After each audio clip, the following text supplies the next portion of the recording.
труду. Несерьезное отношение к труду. Как это несерьезно? Труд это когда тебе деньги дают за это. Ну, понятно, нет. Ну, даже на свете просто. У вас это вообще не отлично. Я вас говорю, во-первых, что-то вообще не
я ошибся, значит.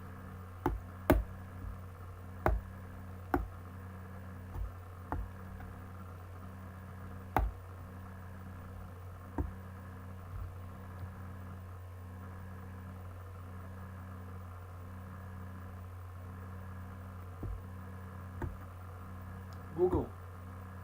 Окей, Google.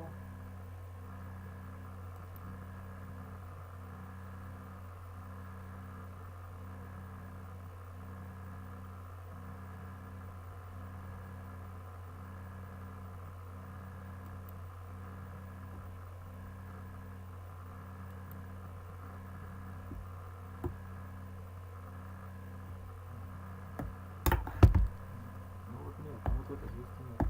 Ну да.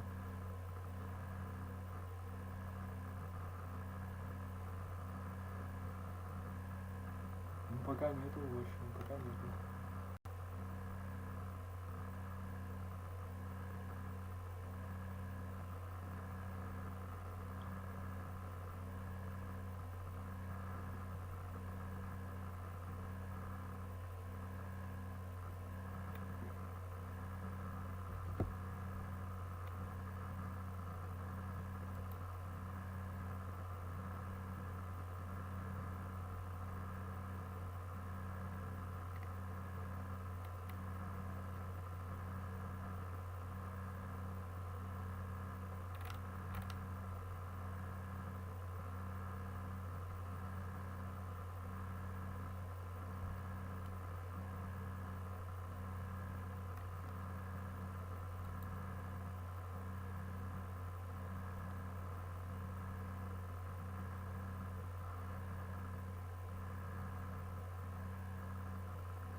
Breaking news, Attorney General Bill Barr authorizing federal prosecutors to investigate voter fraud before certifying the election results. Okay, so there's a new memo. We just have it just out here from the Attorney General.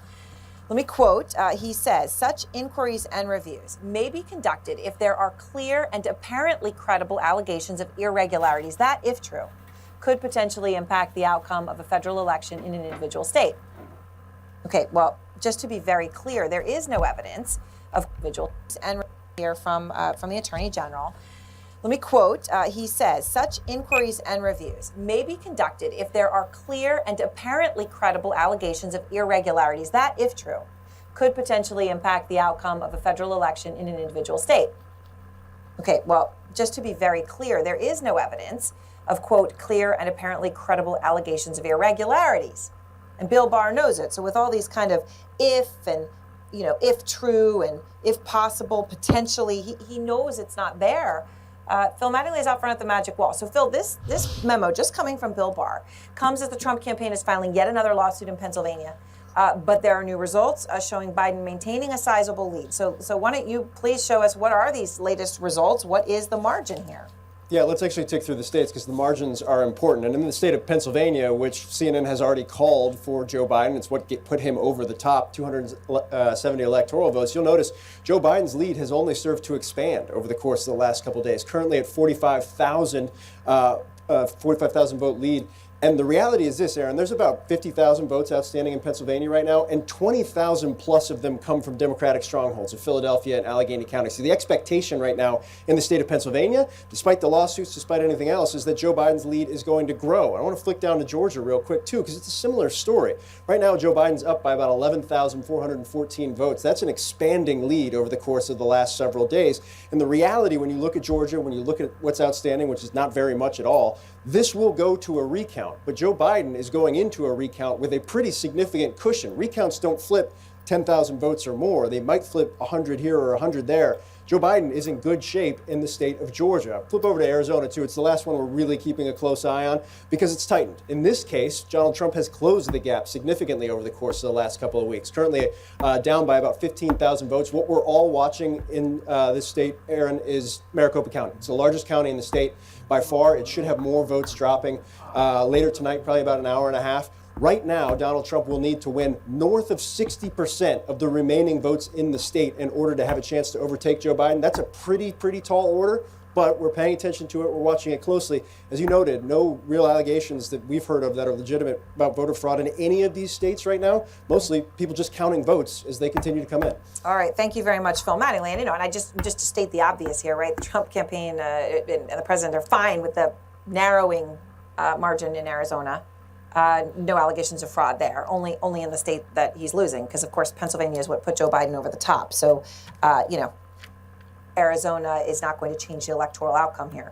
Michael Smerconish is our political commentator, host of Smerconish. Fernita Tolson is our election law analyst. So, Michael, let me just start here with the Attorney General, Bill Barr, right? This memo comes out authorizing federal prosecutors to look into substantial allegations of voting irregularities if there is clear and apparently credible, allegations of irregularities. There's a lot of kind of talking around in circles here. There is no evidence at this point of any widespread fraud. So what do you make of Barr doing this right now? Well, I'm sure it's going to be widely criticized. He does say in the latter portion of that brief memo that nothing within that memo should be interpreted as him thinking that there are, or him saying that there are credible complaints thus far, but rather he wants to clarify what the role should be. He says normally, and I'm putting this in lay terms, Aaron, normally it's the state's responsibility, but he wants it made clear that with regard to a federal election, if there are clear and credible complaints, they've got authorization to look into them. That's what he wanted to allow people to do. Okay, so Michael, and I also just want to be clear to put an exclamation point on what I said here as I introduced you and Fernita. The Trump campaign is only kind of pointing at some places, right? The places where they're behind to say that they think there's some kind of fraud. Not saying anything about Arizona, right, where it's getting narrower and narrower and narrower in the president's favor. They don't think those late counting votes are any problem. Well, further evidence to your point, take a look at the federal action that you referred to a moment ago that was filed this afternoon in Pennsylvania's Middle District.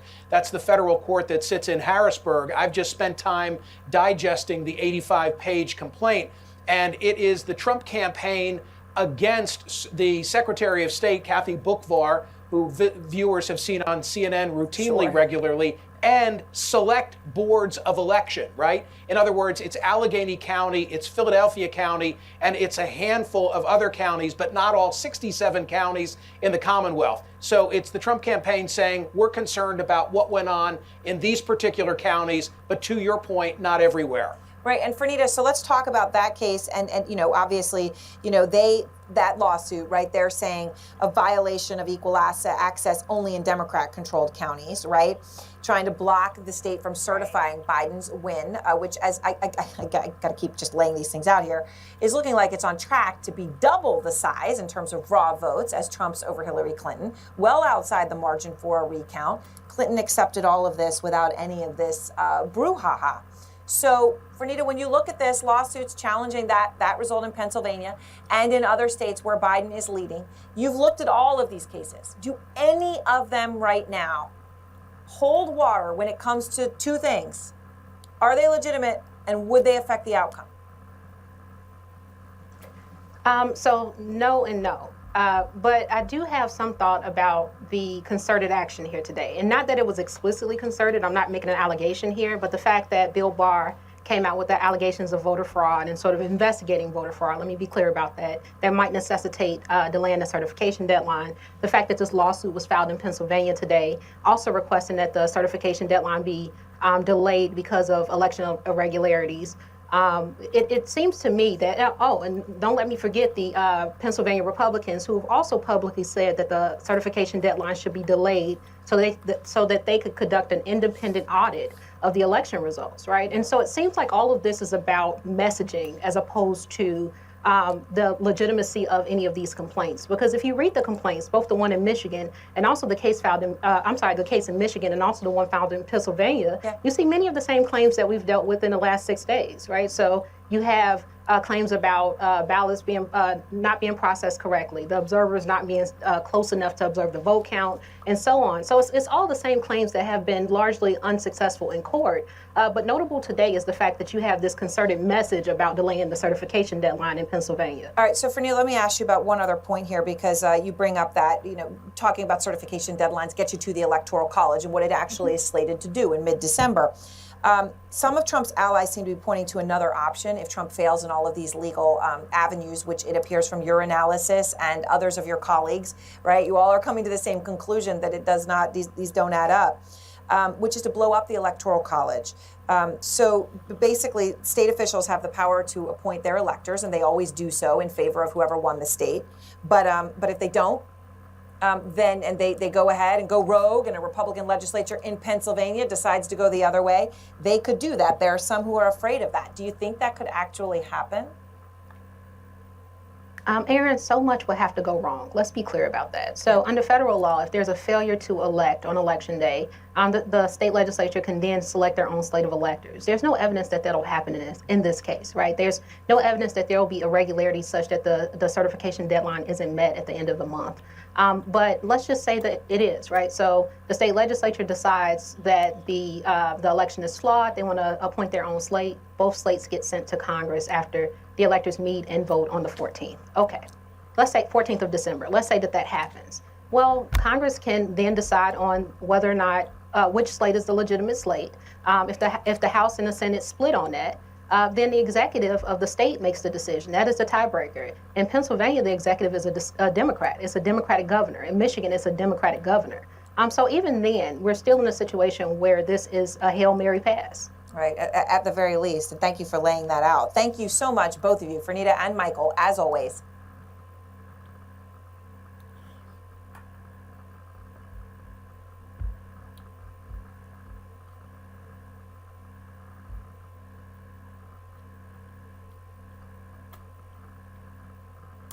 Dear fellow scholars, this is 2-Minute Papers with Károly Zsolnai Fehér. In this project, OpenAI built a hide-and-seek game for their AI agents to play.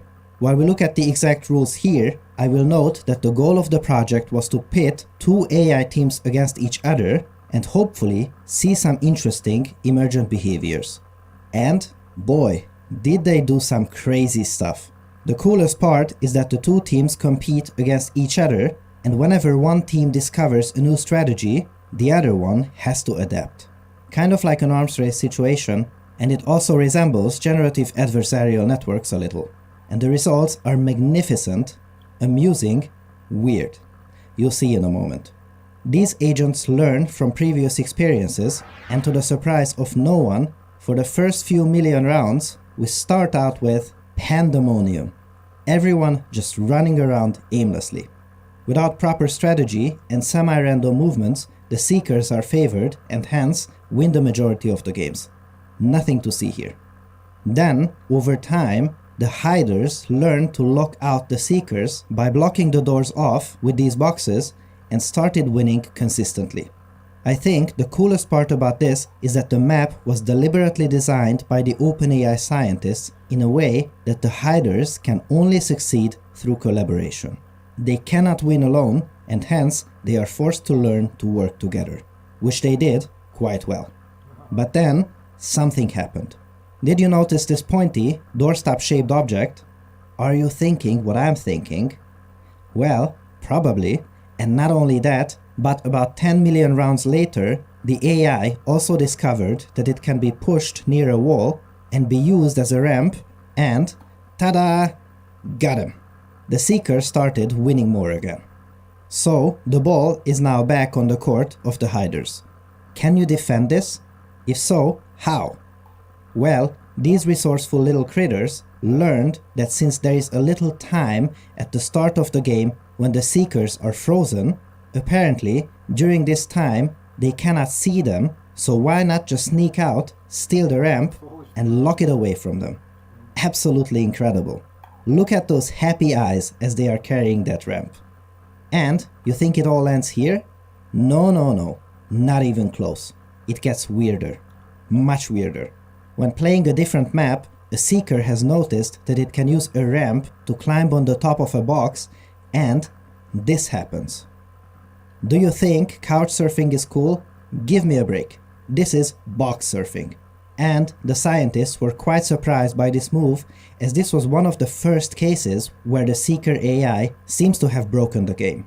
What happens here is that the physics system is coded in a way that they are able to move around by exerting force on themselves, but there is no additional check whether they are on the floor or not, because who in their right mind would think about that? As a result, something that shouldn't ever happen does happen here. And we are still not done yet. This paper just keeps on giving. A few 100 million rounds later, the hiders learned to separate all the ramps from the boxes. Dear fellow scholars, this is proper box surfing defense. Then, lock down the remaining tools and build a shelter. Note how well rehearsed and executed this strategy is. There is not a second of time left until the seekers take off. I also love this cheeky move where they set up the shelter right next to the seekers, and I almost feel like they are saying, yeah, see this here? There's not a single thing you can do about it. In a few isolated cases, there is not a second of time left until the seekers take off. I also love this cheeky move where they set up the shelter right next to the seekers, and I almost feel like they are saying, yeah, see this here? There's not a single thing you can do about it. In a few isolated cases, other interesting behaviors also emerged. For instance, the hiders learned to exploit the physics system and just chuck the ramp away. After that, the seekers go, what? What just happened? But don't despair, and at this point, I would also recommend that you hold on to your papers, because there was also a crazy case where a seeker also learned to abuse a similar physics issue and launch itself exactly onto the top of the hiders. Man, what a paper! This system can be extended and modded for many other tasks too, so expect to see more of these fun experiments in the future. We get to do this for a living, and we are even being paid for this. I can't believe it. In this series, my mission is to showcase beautiful works that light a fire in people. And this is, no doubt, one of those works. Great idea, interesting, unexpected results, crisp presentation. Bravo OpenAI, love it. So, did you enjoy this? What do you think? Make sure to leave a comment below. Also, if you look at the paper, it contains comparisons to an earlier work we covered about intrinsic motivation, shows how to implement circular convolutions for the agents to detect their environment around them, and more. This episode has been supported by Weights and Biases. Weights and Biases provides tools to track your experiments in your deep learning projects. It can save you a ton of time and money in these projects and is being used by OpenAI, Toyota Research, Stanford, and Berkeley. In this blog post, they show you how to use their system to find clues and steer your research into more promising areas. Make sure to visit them through wandb.com/papers, wandb.com/papers.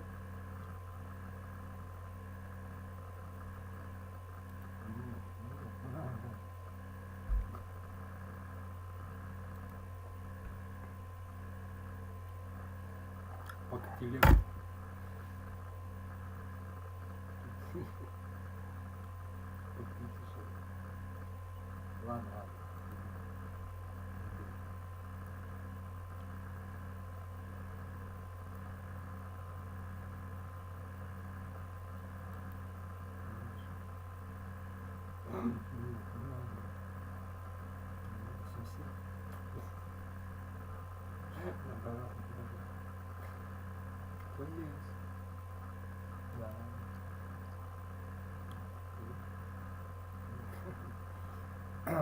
ладно. Но он тебя не припомнит.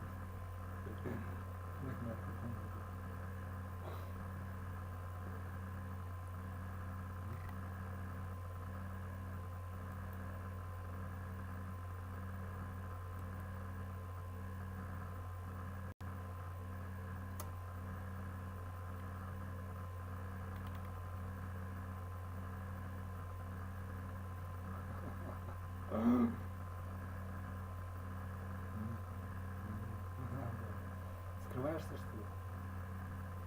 Выходит, я скрылся, что ли?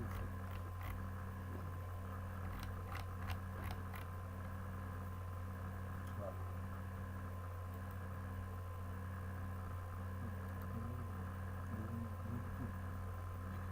Кто здесь? Здравствуйте. Прикольно быть таракан, но они слишком, кстати, другие жуки, да. Кстати, да.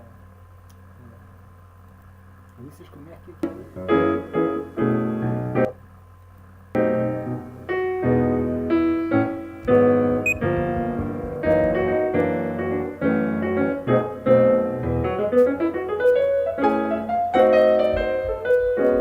Hey everyone, Tony Winston here for Jazz Piano College. I'm going to do a bunch of standards today in the key of E. You know, a common practice method is to take a song or a riff or a chord progression and play it in all 12 keys. But I find when I practice that way, it doesn't really stick with me very well. So what I've been doing lately is playing, you know, a list of standards. I got a list of about 10 standards here in the key of E. All right? And after playing through a bunch of them, and you keep getting to the same 3, 6, 2, 5, you know, in E, you start to feel a little bit more comfortable with it. And, you know, the riffs that you're playing start to stick a little bit. And you almost get to where you feel comfortable in that key. Let's take Green Dolphin Street. So first we got E major. One thing about, you know, these songs is if you know them in a particular key and you're just remembering the chords, you have to get the kind of the relationships going. Like, so you know it starts on a major chord, then it goes to a minor chord, and then it goes up to like the 2 chord, which is a major chord, then the flat 2 chord, back there, and then, you know, it's got a simple 2-5-1. All right, so let's work a little bit on a 2-5-1. So the diminished scale you want to get is this one. All right, so when you're doing a 2-5-1, you're basically going to use an E major scale on the F sharp chord. That's Dorian mode, but you know, you're in the key of E, so this is not hard. This is not a hard concept. and then just switch into that. And I stuck an extra note in there to make it come out right. But you know, the reason I'm not landing on a note that I want to land on, like the ninth or the major seventh or the ninth or something like that, is because I suck in the key of E. There's just no two ways about it. Ended on the third that time, and then into a, hey, we're in the key of G now. I feel a little more comfortable in that key, but then back to E. All right, now, you know, it goes through the same thing again. And then we've got another 2-5-1. And then, see, this is where you need to remember the relationship. You're on the 2, you go down right below the root, play a half diminished chord. So remember, from F sharp, you went down a minor third. So from this one, you go down a minor third again, get the half diminished chord, follow the cycle, and then you end up on the 3. And if you do enough songs like this, you know, you'll feel comfortable getting to the 3 chord. I remember one time I called Girl from Ipanema in E, just to be cute, and my band handled it fine, but I kept missing the 3 chord, you know, because, shit, I didn't know key of E. Not very well, anyway. And here's another little tip for you here. Don't think of this as an A flat chord. Think of it as a G sharp. G sharp, C sharp, F sharp, B, and E, all right? Because, you know, think about the key of E flat. You got G, C, F, B flat. Well, this is the same thing. G, C, F, B. You know, same letters. And, you know, it is correct to do it this way. One chord is E, F sharp, G sharp. You got to follow the alphabet, you know?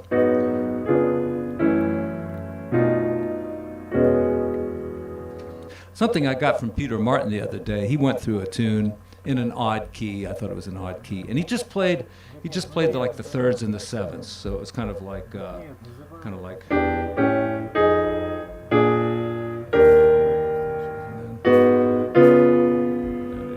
you know, play the seventh and the third, or the third and the seventh, and then just voice lead around, you know. Will help you get through a song and understand a song a little bit better. And, you know, don't just put songs like Moment's Notice on the list. Put some easy ones in there. I did Blue Bossa. I did Raindrops Keep Falling on My Head. Oh, and songs like All the Things You Are. You know, don't start on an E minor. Start on the relative minor here, like a C sharp, if you're in the key of E, you know. So.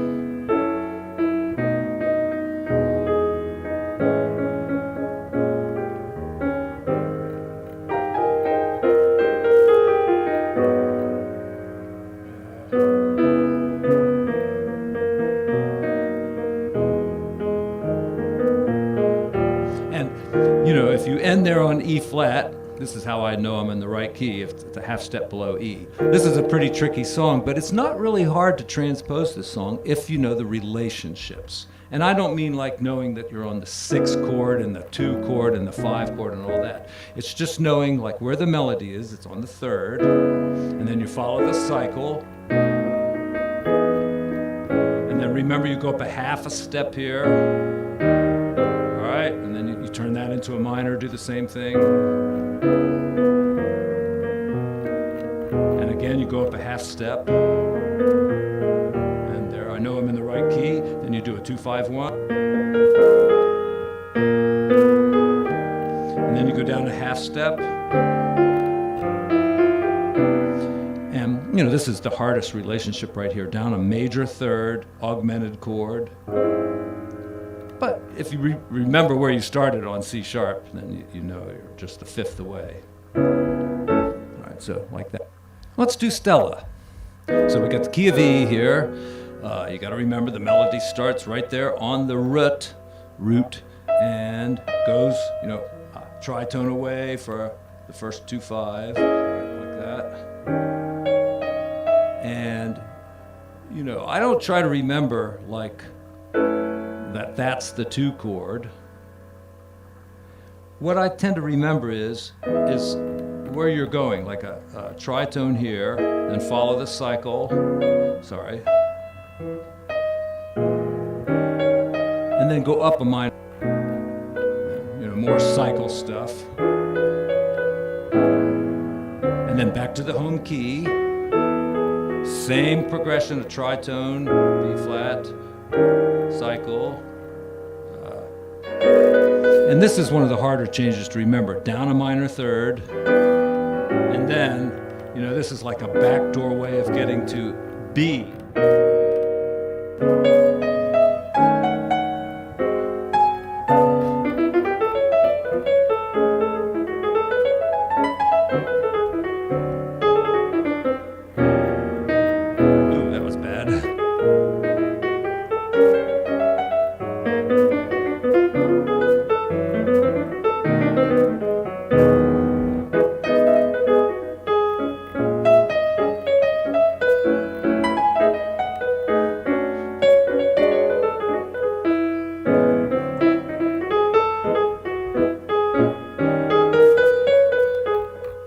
Where should I be?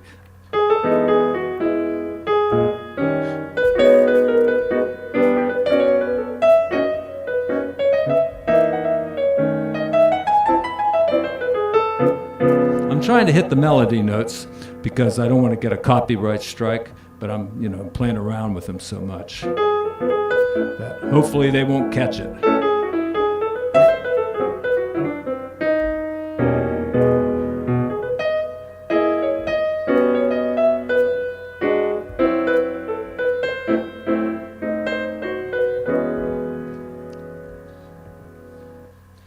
So, in the key of E, the progressions to work on, of course, are 3, 6, 2, 5, 1, and, variations like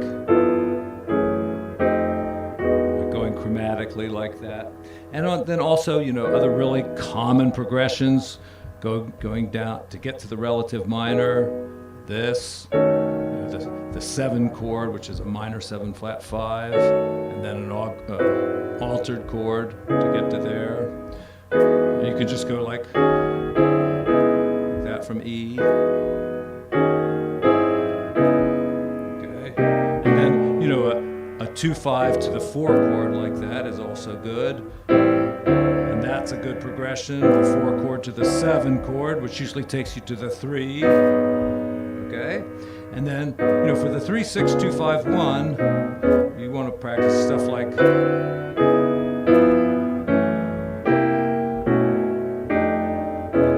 guess what I was doing there? I'm going to C sharp, so I'll do this one first, then I'll go to C sharp, and then I'm going to F sharp next, so, yeah, and then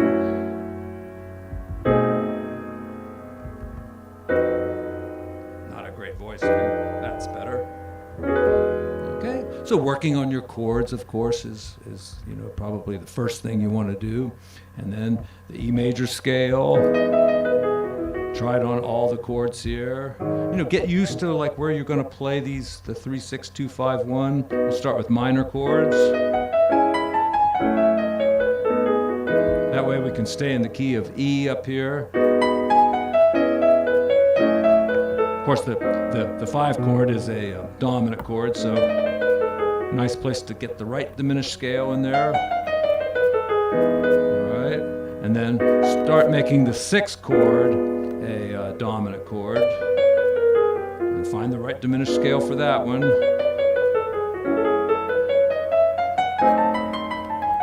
All right, and then go for some altered ones.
Everyone, Tony Winston here for Jazz Piano College.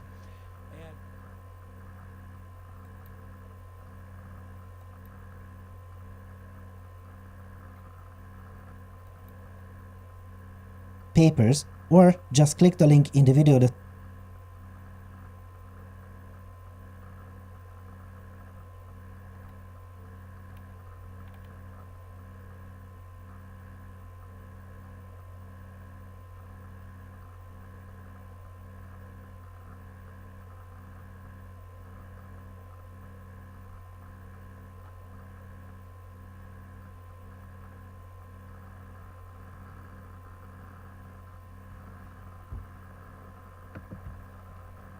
Это уже прикольно.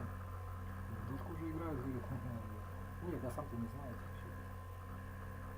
В клавиатуре ты говорит, нет. Ну, серьезно.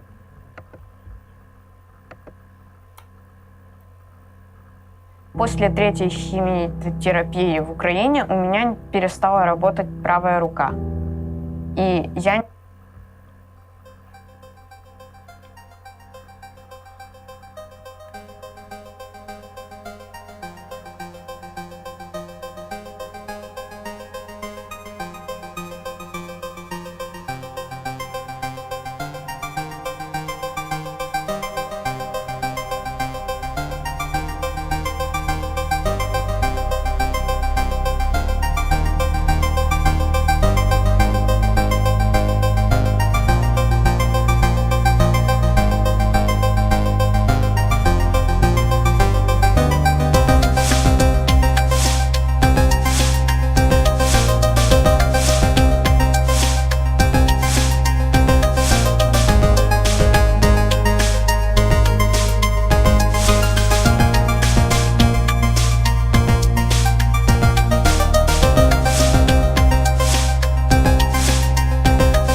Так неинтересно тогда, если они сами выбирают.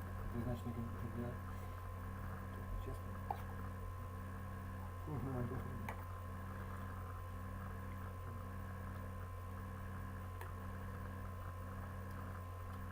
Dear fellow scholars, this is 2 Minute Papers with Károly Zsolnai Fehér. This episode has been sponsored by Lambda Labs. Not so long ago, we talked about DeepMind's Alpha Star, an AI that was able to defeat top-tier human players in StarCraft 2, a complex, real-time strategy game. Of course, I love talking about AIs that are developed to challenge pro gamers at a variety of difficult games, so this time around, we'll have a look at another major milestone, OpenAI 5, which is an AI that plays Dota 2, a multiplayer online battle arena game with a huge cult following. As this game requires long-term strategic planning, it is a classic nightmare scenario for any AI. But OpenAI is no stranger to Dota 2.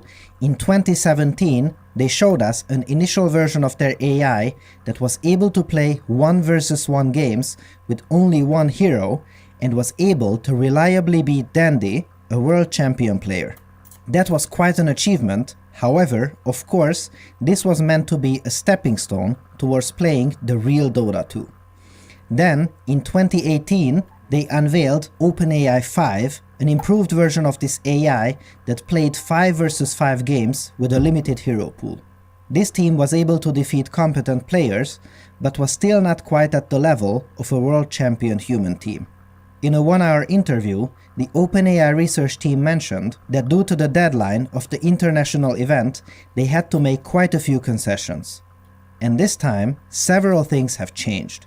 First, they didn't just challenge some local team of formidable players, No, they flat out challenged OG, the reigning world champion team.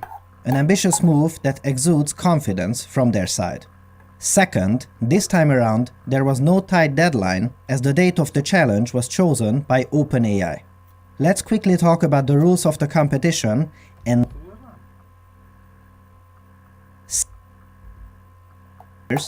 No, they flat out challenged OG, the reigning world champion team. An ambitious move that exudes confidence from their side. Second, this time around, there was no tight deadline as the date of the challenge was chosen by OpenAI. Let's quickly talk about the rules of the competition and then see if OpenAI's confident move was justified. These learning agents don't look at the pixels of the game, and as a result, they see the world as a big bunch of numbers. And this time around, it was able to play a pool of 17 heroes and trained against itself for millions and millions of games. And now, let's have a look at what happened in this best of 3 series. In match 1, right after picking the roster of heroes, the AI estimated its win probability to be 67%, so it was quite a surprise that early on it looked like OpenAI's bots were running around aimlessly.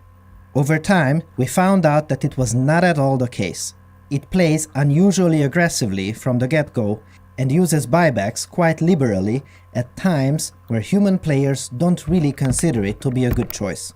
These buybacks resurrect a perished hero quickly, but in return cost money. Later, it became clearer that these bots are no joke. They know exactly when to engage and when to back out from an engagement with the smallest sliver of health left. I will show quite a few examples of those to you during this video, so stay tuned. A little less than 20 minutes in, we had a very even game 1. If anything, OpenAI seemed a tiny bit behind, and someone noted that we should perhaps ask the bots what they think about their chances. And then the AI said, yeah, no worries, we have a higher than 95% chance to win the game. This was such a pivotal moment that was very surprising for everyone. Of course, if you call out a win with confidence, you better go all the way and indeed win the game. Right? Right. And sure enough, they wiped out almost the entire world champion team of the human players immediately after. Notel's pushed all the way back. A Fisher will come out to hold them down, but OpenAI, they've got 2 more kills. Seb and Jarek's fall, a third as well as they snipe down Notel right up to the high ground. The Death Prophet has the Yule Scepter controlling Anna. Делаешь третий вариант дизайна, 5-й клиент не принял. Ребята, хватит, в топку. Anna sort of left on it. And then noted, you know what? Remember that we just said? Forget that. We estimate our chances to win to be above 99% now. And shortly after, they won match number 1. Can you believe this? This is absolutely amazing. Interestingly, one of the developers said that the AI is great at assessing whether a fight is worth it. As an interesting corollary, if you engage with it and it fights you, it probably means that you are going to lose. That must be quite confusing for the players. Some mind games for you. Love it. At the event, it was also such a joy to see such a receptive audience that understood and appreciated high-level plays. Onwards to match number 2. Right after the draft, which is the process of choosing the heroes for each team, the AI predicted a win percentage that was much closer this time around 60%. In this game, the AI turned up the heat real fast and said just 5 minutes into the game, which is nothing, that it has an over 80% chance to win the game. And now, watch this. Early in the game, you can see a great example of where the AI just gets away with a sliver of health. Look at this guy. Output to immediately kill him. They will find the follow-up wraparound kill towards him. At least they're trying, but with that war cry out, he's able to run away. Another Fisher comes out. Surely this kill's going to be there, but no, a stun from the Sven holds back the Shaker, and he TP's out on 30 HP. OpenAI gets out of there with the Sven. They cannot get that kill, OG. Look at that. This is either an accident or some unreal level foresight from the side of this agent.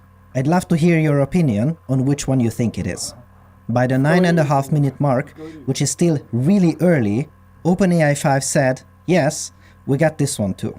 Over 95%.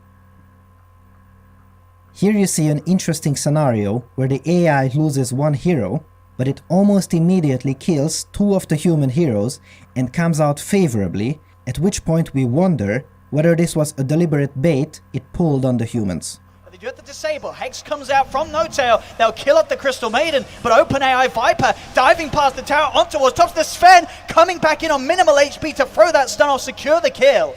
As OpenAI again getting the favorable trade, another tower taken. They are playing at a ferocious speed here in this second game. By the 15-minute mark, the human players lost a barracks and were heavily underfunded and outplayed with seemingly no way to come back. And sure enough, by the 21-minute mark, the game was over. There is no other way to say it, this second game was a one-sided beatdown. Game 1 was a strategic back and forth where OpenAI 5 waited for the right moment to win the game in a big team fight, where here they pressured the human team from the get-go and never let them reach the endgame, where they might have an advantage with their picks. Also, have a look at this. Looking to play at full power. Yeah, it just looks fantastic. I wonder, do they have a force staff or if they something get to this save him? kill, it's worth so much. Are they even going to, Owen? They're not getting Can they it. even do it? This Viper will not die. Unreal.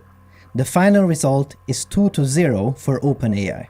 In the post-match interview, No Tail, one of the human players, noted that he is confident that from 5 games they would take at least one, and after 15 games they would start winning reliably. Very reminiscent of what we heard from players playing against DeepMind's AI in StarCraft 2, and I hope this will be tested. However, in the end, he agreed that it is inevitable that this AI will become unbeatable at some point. It was also noted that in 5 versus 5 fights, they seem better in planning than any human team is, and there is quite a lot to learn from the AI for us humans. They were also trying to guess the reasoning for all of these early buybacks. According to the players, initially, they flat out seemed like misplays. Perhaps the reason for these instant and not really great buybacks might have been that the AI knows that if the game goes on for much longer, statistically, their chances with their given composition to win the game dwindles, so it needs to immediately go and win right now, whatever the cost. And again, an important lesson is that in this project, OpenAI is not spending so much money and resources to just play video games. Dota 2 is a wonderful testbed to see how their AI compares to humans at complex tasks that involve strategy and teamwork. However, the ultimate goal is to reuse parts of this system for other complex problems outside of video games. For instance, the algorithm that you've seen here today can also do this. But wait, there's more. Players, after these show matches, always tend to get these messages from others on Twitter telling them what they did wrong and what they should have done instead.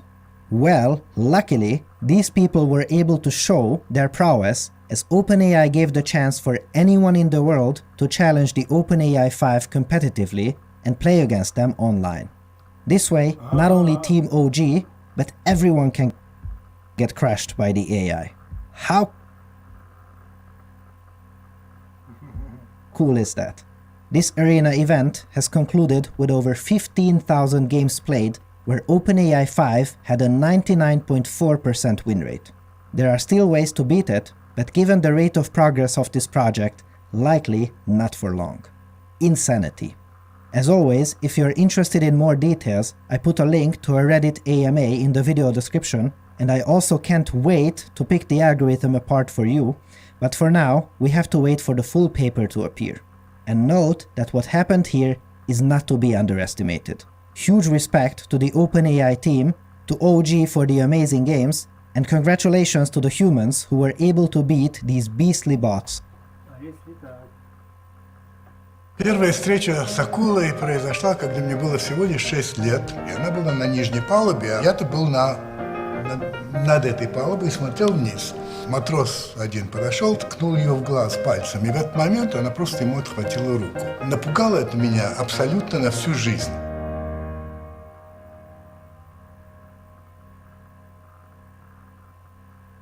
Я боюсь акул, и в отличие от рака, это не лечится. Dear fellow scholars, this is 2-Minute Papers with Dr. Károly Zsolnai Fehér. Today, it is almost taken for granted that neural network-based learning algorithms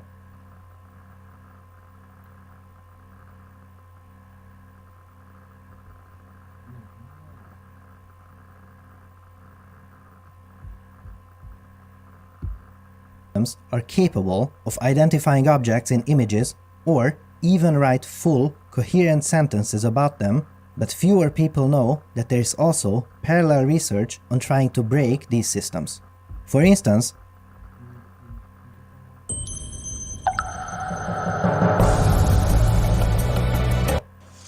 over the course of the next 20 years, some of these image detectors can be fooled by adding a little noise to the image, and in some specialized cases, we can even perform something that is called the one-pixel attack. Let's have a look at some examples. Changing just this one pixel can make a classifier think that this ship is a car or that this horse is a frog and, amusingly, be quite confident about its guess. Note that the choice of this pixel and the color is by no means random, and it needs solving a mathematical optimization problem to find out exactly how to perform this. Trying to build better image detectors while other researchers are trying to break them is not the only arms race we are experiencing in machine learning research. For instance, a few years ago, DeepMind introduced an incredible learning algorithm that looked at the screen much like a human would, but was able to reach superhuman levels in playing a few Atari games. It was a spectacular milestone in AI research. They also just have published a follow-up paper on this that will cover very soon, so make sure to subscribe and hit the bell icon to not miss it when it appears in the near future. Interestingly, while these learning algorithms are being improved at a staggering pace, there is a parallel subfield where researchers endeavor to break these learning systems by slightly changing the information they are presented with. Let's have a look at OpenAI's example. Their first method adds a tiny bit of noise to a large portion of the video input where the difference is barely perceptible, but it forces the learning algorithm to choose a different action than it would have chosen otherwise. In the other one, a different modification was used that has a smaller footprint, but is more. A different modification was used that has a smaller footprint, but is more visible. For instance, in Pong, adding a tiny fake ball to the game can coerce. Modification was used that has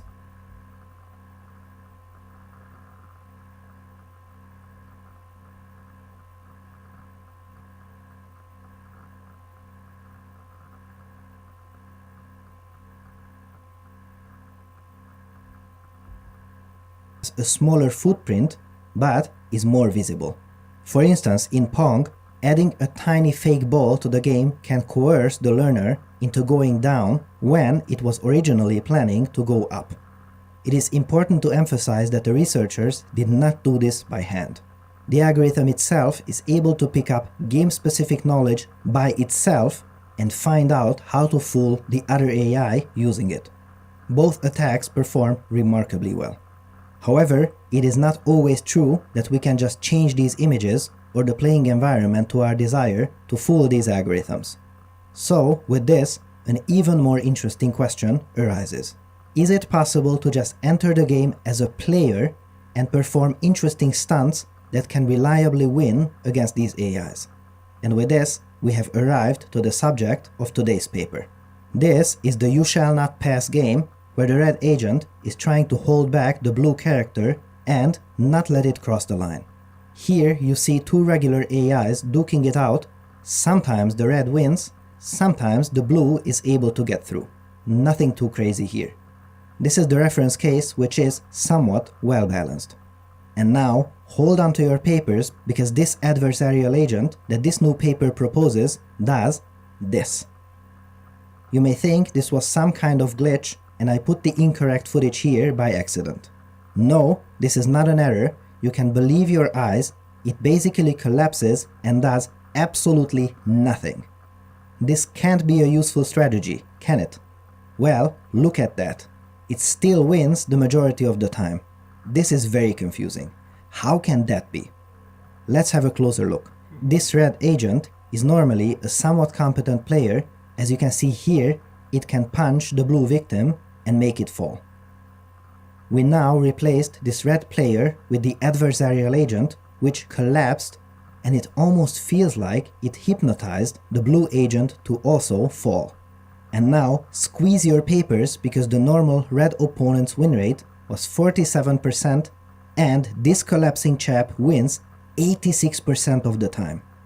It not only wins, but it wins much more reliably than a competent AI. What is this wizardry? The answer is that the adversary induces off-distribution activations. To understand what that exactly means, let's have a look at this chart. This tells us how likely it is that the actions of the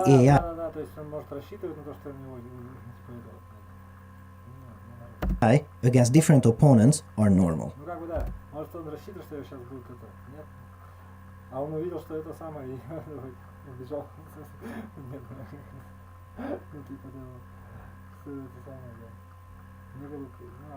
As you see, when this agent named Zoo plays against itself, the bars are in the positive region, meaning that normal things are happening. Things go as expected. However, that's not the case for the blue lines, which are the actions when we play against this adversarial agent,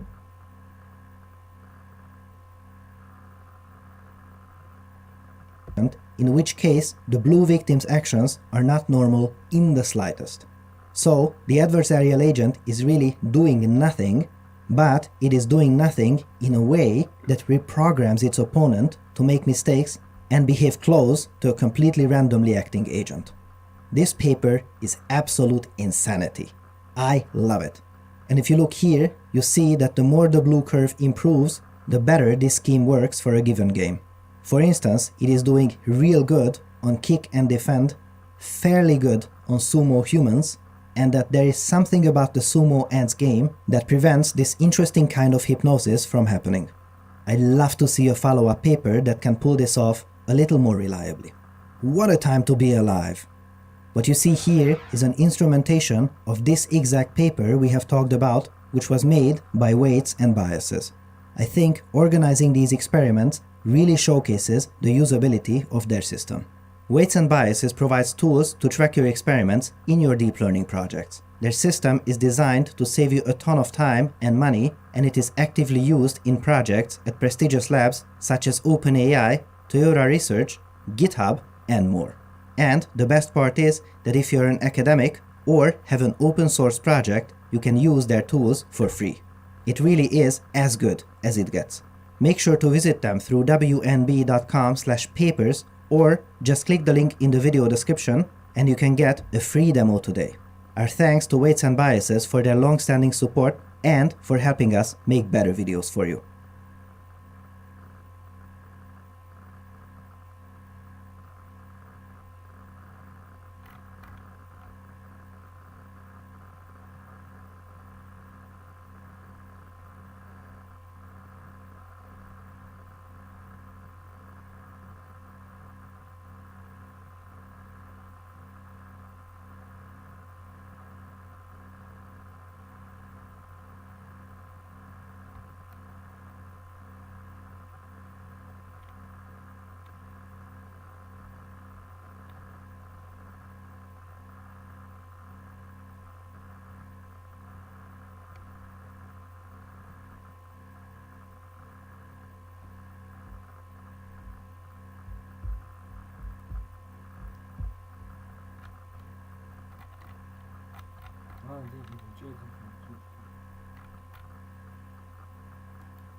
Hey there, are you a software developer that's looking to move to Canada or to Europe? Dear fellow scholars, This is 2-Minute Papers with Károly Zsolnai Fehér. In this project, OpenAI built a hide-and-seek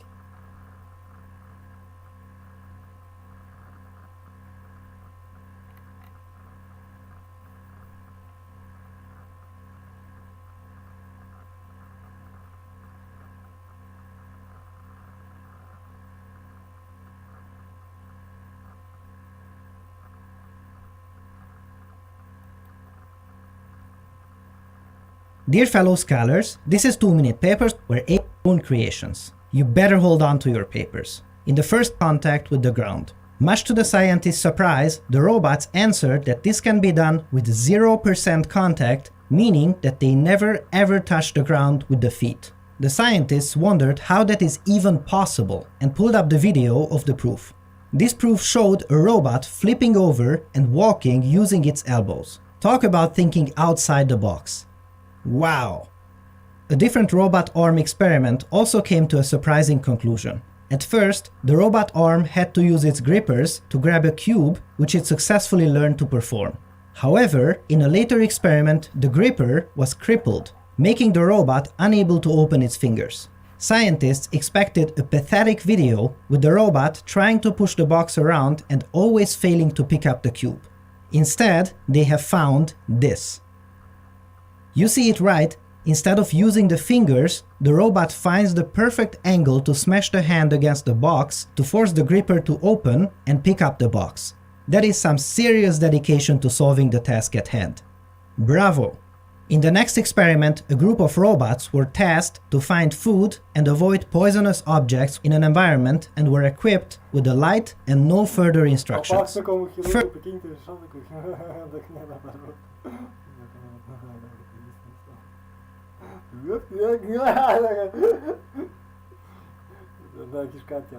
First, they learn to use the lights to communicate the presence of food and poison to each other and cooperate.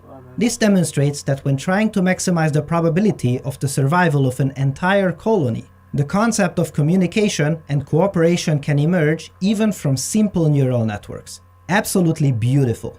And what is even more incredible is that later, when a new reward system was created that fosters self-preservation, the robots learned to deceive each other by lighting up the food signal near the poison to take out their competitors and increase their chances. And these behaviors emerge from a reward system and a few simple neural networks. Mind-blowing. A different AI was asked to fix a faulty sorting computer program. Soon, it achieved a perfect score without changing anything because it noticed that by short-circuiting the program itself, it always provides an empty output. And of course, you know, if there are no numbers, there is nothing to sort. Problem solved. Make sure to have a look at the paper. There are many more experiments that went similarly, including a case where the AI found a bug in a physics simulation program to get an edge. With AI research improving at such a rapid pace, it is clearly capable of things that surpasses our wildest imagination, but we have to make sure to formulate our problems with proper caution, because the AI will try to use loopholes instead of common sense to solve them. When in a car chase, don't ask the car AI to unload all unnecessary weights to go faster, or if you do, prepare to be promptly ejected from the car. If you have enjoyed this episode, please make sure to